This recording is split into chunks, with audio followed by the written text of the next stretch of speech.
तो मैं अनुराग भदौरिया जी से पूछ रहा हूं, समाजवादी पार्टी के अनुराग भदौरिया जी, उत्तर प्रदेश में आपकी पार्टी है, 5 सांसद हैं आपके। आप मुझे बताइए मैंने क्या गलत कहा? क्योंकि जो नंबर्स हैं at the end of the day Sudhanshu ji, numbers खेलते हैं, नंबर्स आपकी तरफ नहीं है, ना अभी हैं और ना 24 में दिख रहे हैं। तो कैसे टक्कर देंगे आप सुधांशु जी की पार्टी को? कैसे टक्कर देंगे नरेंद्र मोदी को? देखिए, सुधांशु जी भी अच्छी तरह जानते हैं और भारतीय जनता पार्टी भी जानती है कि वो बहुत परेशान है, अंदर से घबराए हुए हैं, डरे हुए हैं। और उसकी वानगी आपको पार्लियामेंट में भी देखने को मिल रही है, पार्लियामेंट के बाहर भी मिल रही है।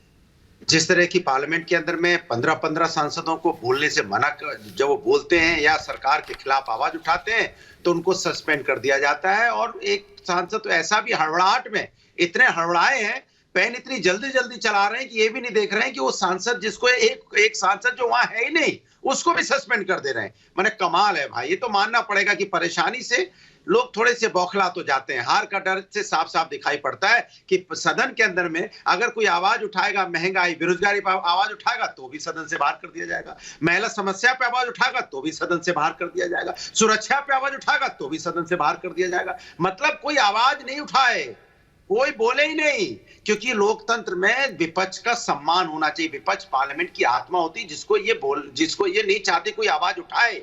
ये अपने सांसद बताओ, जिसकी वजह से जो एमपी साहब पास बना रहे हैं, और जब पास साइन करते हैं तो सुधांशु जी जानते होंगे, जब किसी के लिए पास बनाते हैं उसमें साफ लिखा रहता है, इस व्यक्ति को मैं व्यक्तिगत रूप से जानता हूं और इसकी जिम्मेदारी भी लेता हूं।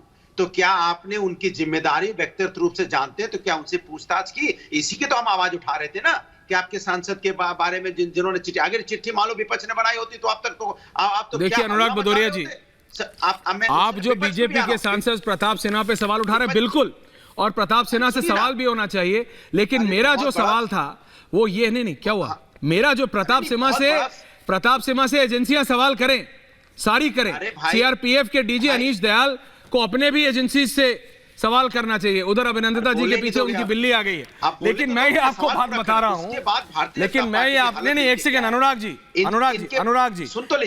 नहीं आप सुनिए, मैंने आपका सुन लिया। आपके साथ प्रॉब्लम ये है, सवाल नहीं अभी सुनिए अनुराग जी, सवाल पूछो सीधा, जवाब देते हैं आप उल्टा। आप बात समझिए, मैंने आपसे कह दिया, मैंने आपसे पूछा, अरे आप कह रहे थे आपकी 15 सीट आने वाली है, 10 सीट आने वाली है, मध्य प्रदेश में कितनी सीट है आपकी? उस पे कैसे हराएंगे मोदी को? जवाब नहीं है आपके पास। नहीं, बता रहा हूं। क्या बता रहे हैं आप, बताइए। एनडीए जो सुन लो, भारतीय जनता पार्टी का जो एनडीए गठबंधन है, मैंने तुझसे कभी नहीं पूछा भाई ये बताइए चिराग पासवान को कितनी सीटें दे रहे हैं, उनके पिता उनके चचा को कितनी देंगे? अब तो किसी को चिंता ही नहीं है किसको कितनी सीट दे रहे हो। मैंने तो नहीं पूछा, दो मत दो, सब दे दो, उसके बाद भी टक्कर नहीं कर पा रहे हैं। मैंने तो नहीं पूछा। Okay thank you, okay thank you, okay thank you.